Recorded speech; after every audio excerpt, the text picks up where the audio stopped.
Hello friends, आप सभी का स्वागत है अपने यूट्यूब चैनल नियति क्लासेज में। आज हम डिस्कस कर रहे हैं पीरियोडिक टेबल पर, जो आगे आने वाली ग्रुप डी के पेपर के लिए बहुत इम्पोर्टेंट है, क्योंकि 15 नंबर की साइंस आएगी और पीरियोडिक टेबल से ज़रूर 2 या 3 क्वेश्चन ज़रूर पूछे जाएंगे। तो पीरियोडिक टेबल सबसे पहले 1829 में डोबिनियर ट्रेड्स ने पीरियोडिक टेबल बनाने की कोशिश की थी और उसने त्रिक का सिद्धांत दिया था। यहाँ से बस मतलब ये मैंने स्टार लगा रखे ना, ये मेन क्वेश्चन है, क्योंकि 10वीं बेस पर पेपर है तो ज़्यादा डीप में कुछ नहीं पूछा जाएगा। बस यहाँ तक ऐसे ही पूछा जाएगा कि त्रिक का सिद्धांत किसने दिया था, डोबिनियर ने। लॉ ऑफ ऑक्टेव किसने दिया था, न्यूलैंड ने। और रेलवे में ये क्वेश्चन पूछ रखा था कि जो अष्टक का सिद्धांत दिया था वो कितने एलिमेंट्स को अरेंज कर रहा था, चम्मन को।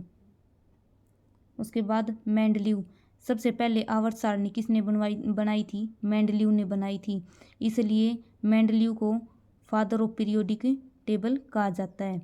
और यहाँ से HSSC में प्रश्न क्या पूछा जाता है कि जो मेंडलीव है उसने जो एलिमेंट्स हैं उनको किस आधार पर बांटा था, एटॉमिक मास यानी कि परमाणु द्रव्यमान के आधार पर बांटा था।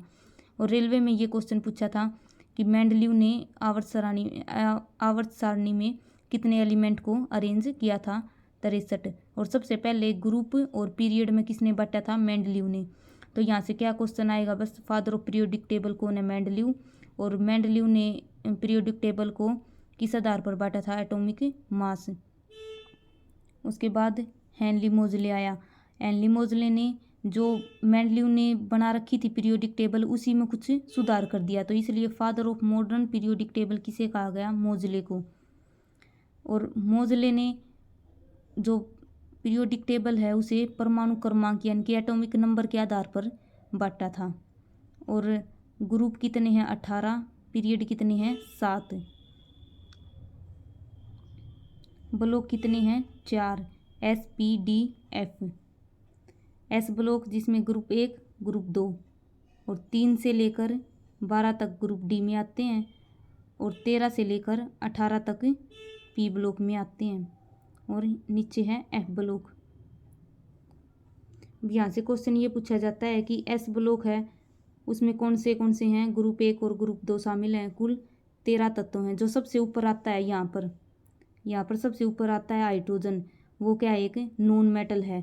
उस हाइड्रोजन को छोड़कर बाकी जितने भी 12 एलिमेंट आम हैं जो इसमें S ब्लॉक में, वे सारे की हैं, मेटल हैं।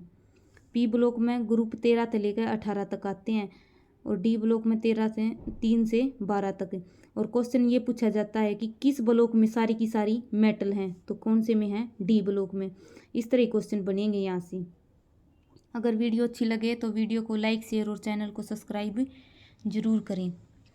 आगे है जो पीरियड आवर्त हैं वे कितने हैं, 7। और यहाँ से मेन क्या है, जो ग्रुप नंबर 1 है उस ग्रुप नंबर 1 को क्या कहते हैं, क्षारीय धातु, एल्कलाई मेटल। और एक मेन है ग्रुप नंबर 17, उसे क्या कहते हैं, halogen family. Group number 18 zero family. अगर वीडियो अच्छी लगे तो वीडियो को लाइक, शेयर और चैनल को सब्सक्राइब जरूर करें। आगे है ग्रुप नंबर 1, ग्रुप की संख्या कितनी है, 18 है और पीरियड कितनी है, 7। जो पहला ग्रुप है उसे क्या कहते हैं, क्षारीय धातु या फिर एल्कलाई मेटल। जितने भी हैं उसमें क्या हैं, वे सारे क्षारीय धातु हैं और एल्कलाई मेटल हैं। और उसे याद करने की ट्रिक क्या है, पहले ग्रुप को याद करने की ट्रिक है हेलिना की रब से फरियाद। 1-2 बार पढ़ोगे तो ज़रूर याद हो जाएगी। हेलिना की रब से फरियाद। है से हाइड्रोजन, ली से लिथियम, ना से sodium, potassium, rubidium, caesium, francium. अब इनसे रिलेटेड ये पूरा ग्रुप है, इसे फुल डिटेल में। सबसे पहले हाइड्रोजन एक नॉन मेटल है। भविष्य का ईंधन किसे कहा जाता है, हाइड्रोजन को। और सबसे हल्की कौन सी है, सबसे हल्की है धातु कौन सी है, हाइड्रोजन है। तो फिर अगर हम ये देखें कि सबसे हल्की तो हाइड्रोजन है, लेकिन फिर भी हम मतलब हवाई जहाज़ के टायरों में, गुब्बारों में हीलियम भरते हैं। क्यों भरते हैं, क्योंकि जो हीलियम है वह अज्वलनशील है और हाइड्रोजन है ज्वलनशील है। अगर हम हाइड्रोजन भर देंगे तो मतलब वे जल जाएंगे, इसलिए हम हाइड्रोजन का यूज नहीं करते हवाई जहाज के टायरों में भरने के लिए। हाइड्रोजन के 3 आइसोटोप हैं, प्रोटियम, ड्यूटेरियम, ट्रिटियम। जो ड्यूटेरियम होता है उसे हम भारी जल कहते हैं, उसका फार्मूला क्या है D2O। उसके बाद है लिथियम। लिथियम क्या है, सबसे हल्की धातु, और ये हाइड्रोजन है। हाइड्रोजन क्या है, एक नॉन मेटल है, और सबसे हल्की धातु कौन सी है, लिथियम। और अगर हम करंट की बात करें तो लिथियम के भंडार अभी जम्मू कश्मीर में मिले हैं 2023 में।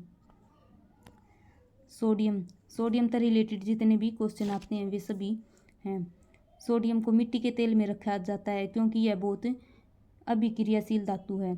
अगर यह हवा के संपर्क में आते ही इसमें आग लग जाए, इसलिए हमने मिट्टी के तेल में इसे रखना पड़ता है। Baking soda NaHCO3 sodium bicarbonate, इसे हम खाने का सोडा कहते हैं। पेपर में फार्मूले पूछे जाएंगे कि बेकिंग सोडा का फार्मूला क्या है, सोडियम बाइकार्बोनेट इसका रासायनिक नाम है। साधारण नमक सोडियम क्लोराइड NaCl।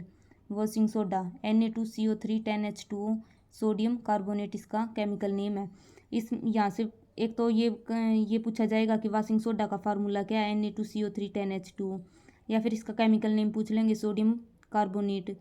और रेलवे में प्रश्न पूछा गया था कि जो सोडियम कार्बोनेट है उसमें कितने गुना पानी होता है, तो 10 पानी के अणु मिले होते हैं। फोटोग्राफी के पिक्चर के रूप में सोडियम थायोसल्फेट का यूज किया जाता है। सोडियम बेंजोएट खाद्य पदार्थों को सुरक्षित रखने के लिए सोडियम बेंजोएट मिलाया जाता है। ये ऐसे कहते हैं जो कर बाजार में तो हम अचार लेके आवा, वो तो मतलब कई दिन तक खराब नहीं हुआ है, और हम घर में बनावा वो खराब हो जाए। उसमें जो बाजार तय अचार लेकर आवा उसमें क्या मिला हुआ है, सोडियम बेंजोएट मिलाते हैं। जो सोडियम 224 है उसका क्या काम आता है, रक्त के थक्के का पता लगाने में सोडियम 24 का यूज। जैसे यूरेनियम 235 है, रॉक्स की एज फाइंड करें। कार्बन 14 है, फॉसिल फ्यूल्स की एज फाइंड करें।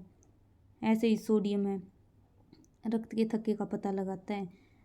पोटेशियम सबसे अधिक क्रियाशील धातु है। पोटेशियम पहले नंबर पर पोटेशियम है, दूसरे पर सोडियम है। और NTA ने प्रश्न पूछ रखा है अभी ग्रुप C के में कि अभिक्रियाशील सारणी में मध्य में कौन सी धातु है, क्रियाशील धातु मध्य में कौन सी है, तो कौन सी है, सबसे अधिक क्रियाशील तो पोटेशियम है, सबसे कम सोना है, और मध्य में कौन सी है, आयरन है।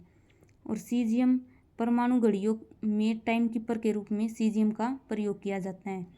अगर वीडियो अच्छी लगे तो वीडियो को लाइक, शेयर और चैनल को सब्सक्राइब ज़रूर करें।